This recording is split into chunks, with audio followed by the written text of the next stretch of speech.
el próximo año cumpliremos 40 años de estar juntos. Representa, antes que nada, una sorpresa. Nunca pensamos que cuando se inició este proyecto llegaríamos a estar tocando juntos 40 años. Es una cifra redonda, una cifra mágica con la cual yo me voy a considerar satisfecho. De ahí en adelante todo lo que sigamos tocando será un premio extra, será ganancia.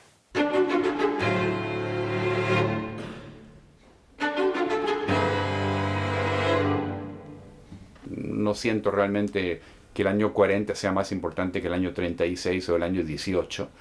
Pero bueno, es un pretexto para celebrar y con mucho gusto lo haremos, además de que no deja de ser un número bastante impresionante en cuanto a longevidad para un cuarteto de cuerda. Y cuando alguien me pregunta, oye, ¿y cómo ves todos los años que han ido juntando?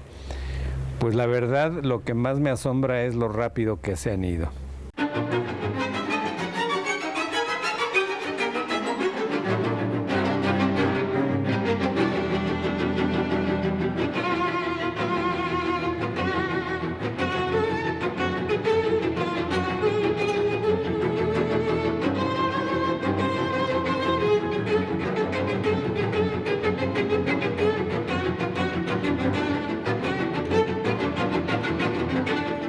Mis hermanos y yo somos hijos de una pareja también de músicos. Mi madre pianista, mi padre economista de profesión, pero músico aficionado, violinista y violista. Entonces, para ellos era imprescindible que los hijos que fueran teniendo estudiaran música. Mis primeros recuerdos es quedándome dormido y escuchando a mi papá y a mi mamá tocando sonatas de Mozart, de violín y piano a la distancia. Es un bello recuerdo que atesoro mucho. Ya no puedo concebir recuerdos de mi infancia que no contengan de alguna u otra manera música, ya sea tocada en vivo en mi casa por mis padres, por mis hermanos, o discos continuamente. Es parte de mi lenguaje pues desde que tengo memoria.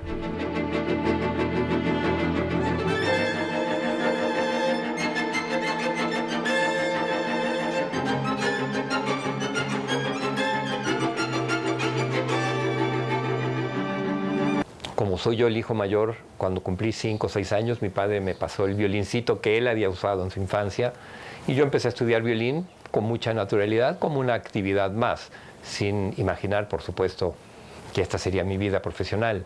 Al poco tiempo nació Álvaro, 1 año y medio después de mí, y el violincito seguía ocupado y además se veía que Álvaro iba a ser un poco más grande físicamente, entonces le compraron un chelito. Y a los 4 años nació Saúl, yo ya había desocupado el violín pequeño y estaba con un violín ya tamaño medio, entonces se le dio a él el violín chico. La verdad es que yo no decidí, fueron mis padres y les agradezco muchísimo que no me hayan dado el violín, que es un instrumento de lo más incómodo y todo pequeñito y lo tienes que tener aquí. No. Afortunadamente el cello es un instrumento que está a favor de la gravedad, se apoya en el piso, tiene un tamaño mucho más ergonómico. Mis padres decidieron por mí qué instrumento iba a tocar, me pusieron el violín en mis manos, no me preguntaron. O sea, yo siempre pensé que tocar música era como aprender a hablar o ir a la escuela. Fue hasta que conocí a mis compañeros que pensaron que yo era un bicho raro que me di cuenta que mi casa era la excepción y no era la regla, digamos.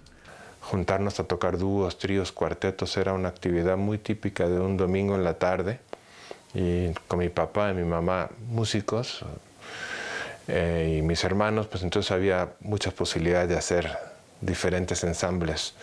Salíamos a la calle, a andar en bicicleta, jugábamos fútbol, nos metíamos a la casa, tocábamos un rato tríos, salíamos a la calle otra vez a ver a los amigos. O sea, realmente estaba integrado como parte de la rutina. Yo nunca lo veía como algo que no fuera algo lúdico. Fuimos creciendo con una doble vida porque terminando la escuela nos íbamos al conservatorio.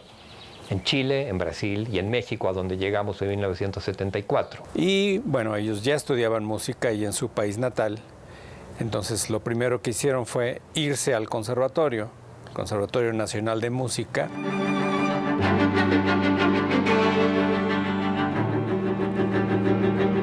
Yo no me consideré músico hasta tal vez los 18 años, cuando acabando la prepa me fui de mochilero con un amigo a Europa y de repente me dieron unas ganas enormes de tocar el cello y no tenía el cello, entonces me ponía mis ropas que estaban más limpias y me metía a una de estas tiendas muy elegantes donde vendían chelos y me ponía a probar chelos así 1 hora, deleitándome con esos instrumentos y luego les decía, este me gusta, le voy a decir a mi papá que les haga una transferencia. Y ya me iba y así aguantaba otras 2 semanas sin tocar. Mi padre se dio cuenta que los 3 hijos ya tenían un nivel bastante aceptable instrumental y que si él se cambiaba de del violín a la viola, podíamos tener un cuarteto de cuerdas en casa. Saúl y yo en los violines, Álvaro en el cello y mi padre en la viola. Y así fue como en 1970, si no me equivoco, nació el Cuarteto Vitrán, es decir, los 3 hermanos con el padre.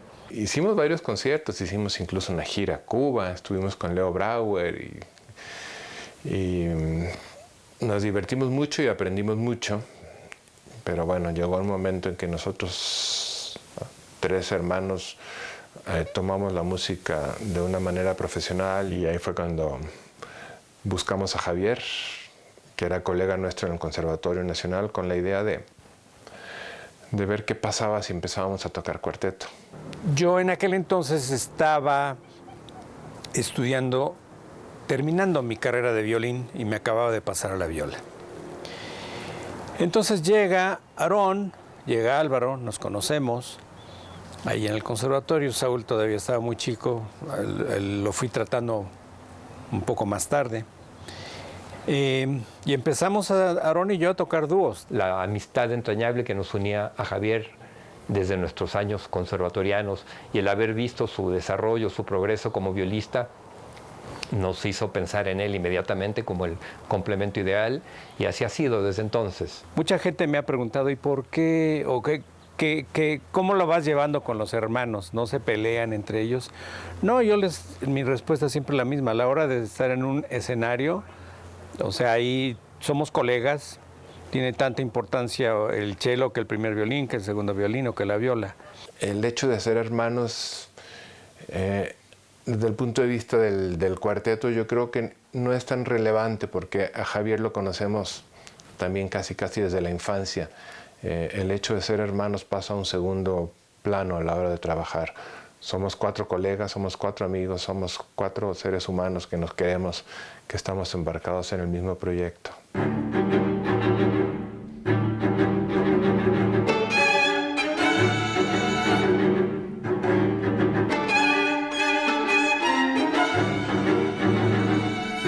Bueno, escoger el nombre fue muy difícil.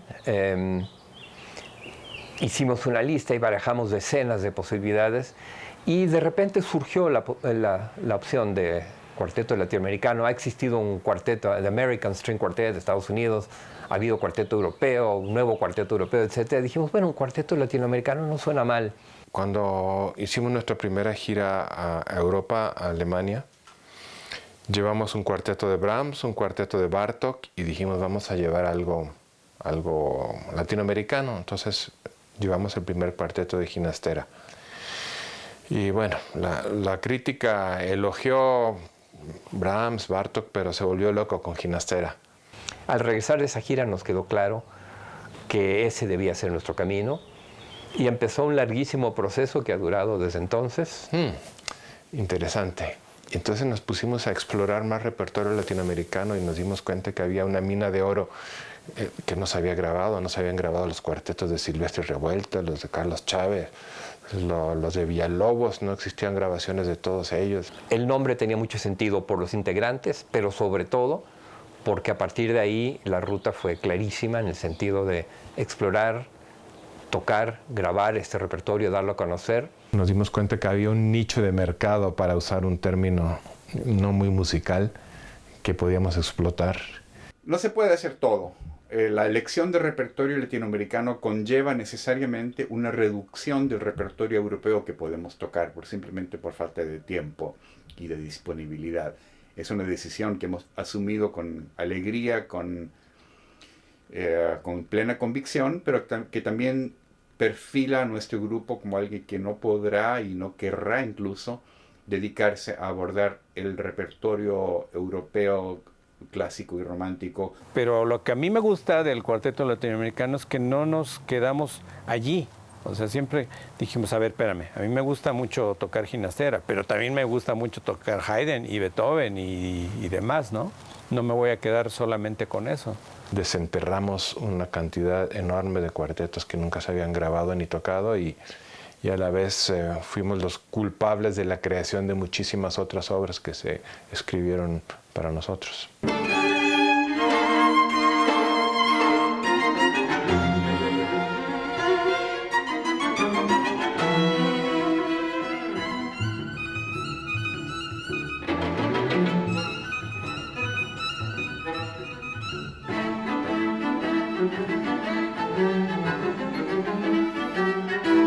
Los cuartetos en que todos tocan igual son muy aburridos, los que todos tocan totalmente diferente no funcionan. Hay que encontrar un punto medio entre una cierta uniformidad estilística y la presencia individual de cada quien. Eso sintetiza un poco lo que es la lucha a la que nos enfrentamos en cada ensayo, hasta dónde permitir que cada quien exponga su personalidad y hasta dónde suprimirla en bien de una unanimidad estilística.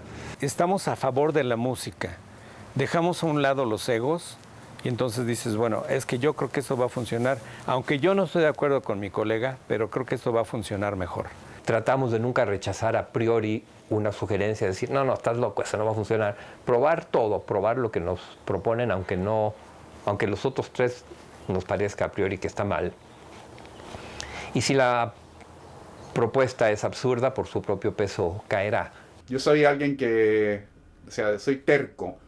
Cuando tengo un desafío en el violín, ya sea yo solo o con el cuarteto, no me doy por vencido hasta que no por lo menos vea una manera de resolverlo. Y cuando eso pasa, esos momentos que son muy pocos, cuando suceden los ensayos, para mí son quizá más emocionantes que un buen concierto.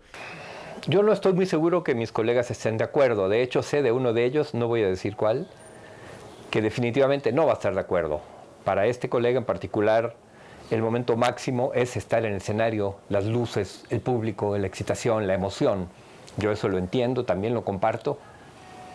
Pero para mí es más sublime un momento en que, sin ninguna presión extramusical, podemos lograr un segundo o 10 segundos o un minuto de una interpretación perfecta, de una comunión absoluta en un ensayo. Yo no comulgo con eso. A mí en lo particular, la emoción, la adrenalina que me produce de repente que estemos tocando, por ponerte un ejemplo, un cuarteto de Beethoven que nos costó mucho trabajo montar, y a la hora del concierto es tal la emoción que, como digo yo, voy llorando por dentro, voy llorando para adentro, como digo yo. En el concierto me dejo ir más lejos que en los ensayos. En los ensayos estoy más cuidando aspectos técnicos. En los conciertos a veces estoy dispuesto a arriesgar un poco más con tal de elevarme y tratar de elevar al público a niveles más sutiles de conciencia o de lo que sea. Y cuando las cosas salen bien en un concierto, digamos que hay un momento iluminado en el que pasa un ángel, no dura mucho ese momento, pero es muy, muy agradable. Pero por una parte hay un segmento de ti que está creando, que está liberado, que está inspirado, y por otra parte hay un segmento de ti que es como una computadora, que está, ahora viene esta nota, ahora viene este ritmo, ahora tengo que ir con la viola, ahora tengo que ir con el violín, cuidado que ahora viene esta parte difícil. Hay todo un narrador que me va dando órdenes por dentro, así, concéntrate, cuidado, escucha, no corras. Y por otra parte está el artista que está soñando, el artista que está creando, el artista que está dejando que la música le vaya dictando, haciendo que la música suene de una manera tan lógica que pareciera que no hubiera otra manera de hacerlo.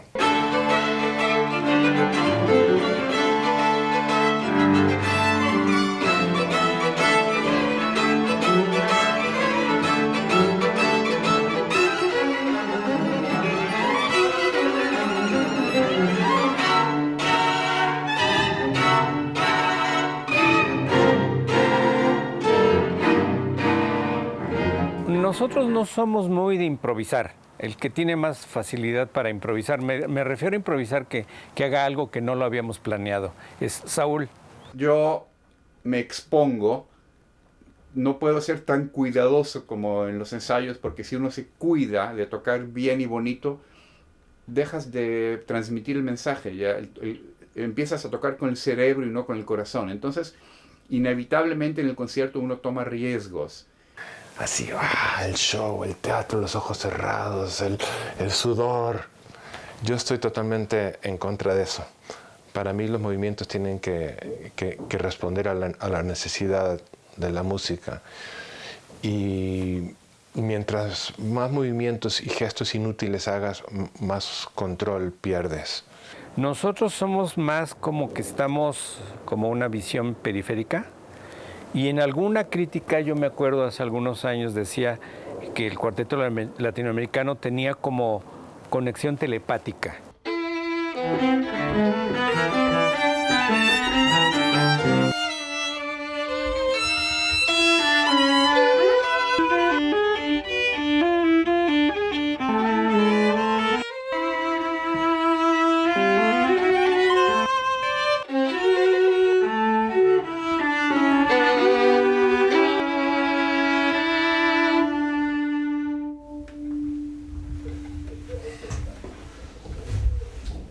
Es indudable que la educación musical le aporta a un niño muchos elementos muy específicos que no se obtienen, creo yo, en la educación formal en otras disciplinas.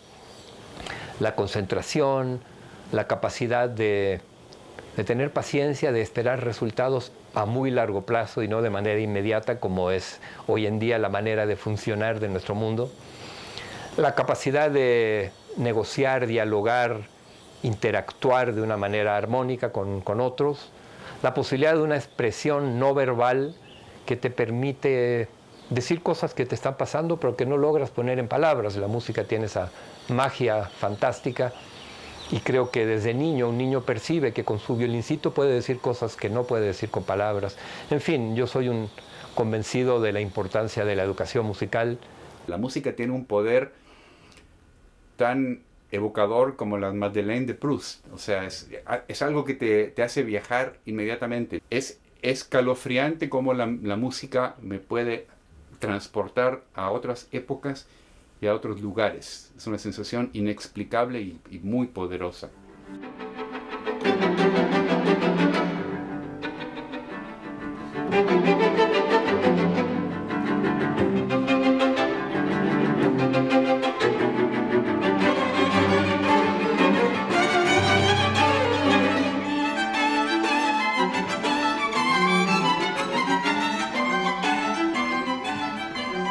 Somos obsesivamente puntuales para llegar a los ensayos, a las juntas de trabajo, por supuesto a los conciertos, ni hablar.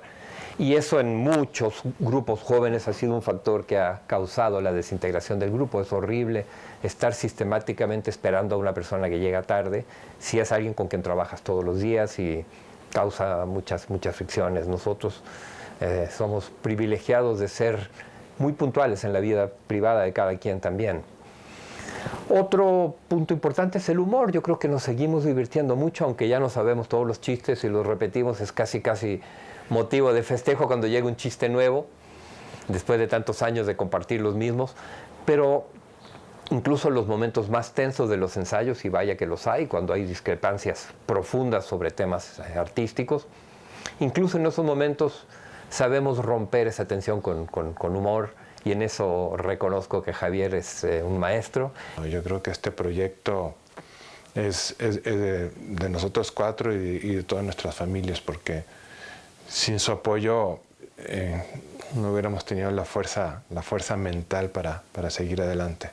La nostalgia, ese es el sentimiento que me invade cada vez más a mí también. Es evidente que no nos quedan muchos años como cuarteto, ojalá sean varios, pero digo, llevamos casi 40 y muchas cosas no las vamos a volver a tocar. Pero no solo eso, tenemos un bagaje de recuerdos. Yo en lo personal tengo tantos teatros, tantas ciudades, tantos hoteles, tantos momentos afectivos con mis colegas del cuarteto antes de un concierto o después de un concierto o en un aeropuerto. Y todo eso me pone muy triste. Me impresiona el hecho de ver mi biblioteca, digamos, de todas las obras que he tocado con el cuarteto, las tengo ordenadas alfabéticamente. Y al darme cuenta, me dio tristeza darme cuenta que la gran mayoría de esas obras ya no las voy a volver a tocar. Así de sencillo, o sea, ya no da tiempo. No tocaremos todos los cuartetos de Beethoven, no haremos muchos cuartetos de Schubert, que a mí me frustra, porque para mí los cuartetos de Schubert son quizá lo mejor que hay, y muchos de ellos se tocan muy poco, y yo siempre he soñado con tocarlos. Pero sí la nostalgia de sentir que se aproxima el final, ¿no? Por más bello que sea el final y por más bello que sea todo, sí me duele un poquito dejar todo eso. Y no sucede todavía, pero sucederá.